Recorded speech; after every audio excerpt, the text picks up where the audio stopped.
Hello everyone, আসসালামু আলাইকুম। কেমন আছেন সবাই? আশা করি ইনশাল্লাহ ভালো আছেন। আপনাদের দোয়ায় আমরা ভালো আছি।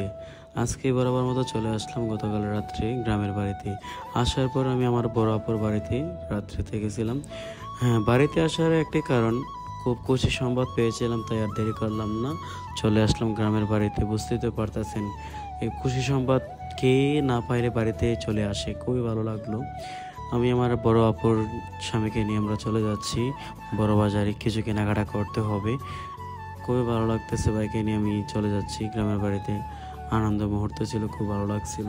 আমাদের ব্রাহ্মই গ্রামের স্কুলটা দেখতেই পারতেছেন কত সুন্দর। খুবই ভালো লাগলো স্কুলটা দেখে। আর বিশেষ করে আমি যতক্ষণ বাজারে ছিলাম, আমি বাজারে ভিডিওটা নিতে পারিনি, কারণ আমার হাতে খুবই সময় কম ছিল। আমি একটি নৌকা রিজার্ভ করে আমি চলে যাচ্ছি আমার গ্রামের বাড়িতে।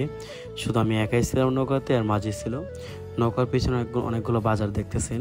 আজকে আমি আপনাদেরকে বলবো আমি কী উদ্দেশ্যে আমি বাড়িতে রওনা দিয়েছি এবং কি কি খুশি সংবাদের উদ্দেশ্যে আমি রওনা হয়েছি। কারণটা ছিল, গতকাল আমার নতুন মেহমান, নতুন অতিথি আমাদের মাঝে আসছে, মানে আমার ছেলে আসছে, ছেলের সন্তান আসছে। তার জন্য সবাই দোয়া করবেন। আর কি বলবো, এত খুশিতে আমরা আত্মহারা হয়ে গেছি সবাই। প্রথমবারের মতো আমার ছেলে সন্তান, আমার আগে কন্যা সন্তান হয়ে মারা গেছে। সবাই দোয়া করবেন আল্লাহ পাক আমার মেয়ের জন্য যেন আল্লাহ পাক ব্যবস্থা নসিব করেন। আর দেখতে পারতেছেন আমাদের হাওড় অনেক পানি হয়েছে, খুব সুন্দর, জাস্ট ওয়াও। অনেকদিন পরে আসলাম, পানি খুবই ভালো পানি হয়েছে, এদিকে ভিউটা দেখতেছি খুবই সুন্দর। এদিকে আমার এক ভাতিজা লাগে, সে এখানে মাছ মারতেছে, খুবই ভালো লাগতেছে দেখে।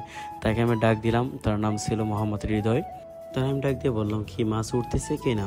সে বললো মাছ উঠতেছে। আমি বলছি আল্লাহ ভরসা, ইনশাল্লাহ আল্লাহ ভরসা রাখ, আল্লাহ যেখানে রিজিক রাখছে মাছ অবশ্যই উঠবে, চিন্তার কোনো কারণ নেই। আশেপাশে যত গাছগুলি দেখতে পাচ্ছেন, এখানে কবরস্থান। আল্লাহ পাক যারা মারা গেছেন তাদেরকে আল্লাহ পাক ব্যস্ত হিসেব করুক। একদিন আমাদের মৃত্যু স্বাদ গ্রহণ করতে হবে। ভিডিওটা দেখার জন্য সবাইকে অসংখ্য ধন্যবাদ। আসসালামু আলাইকুম।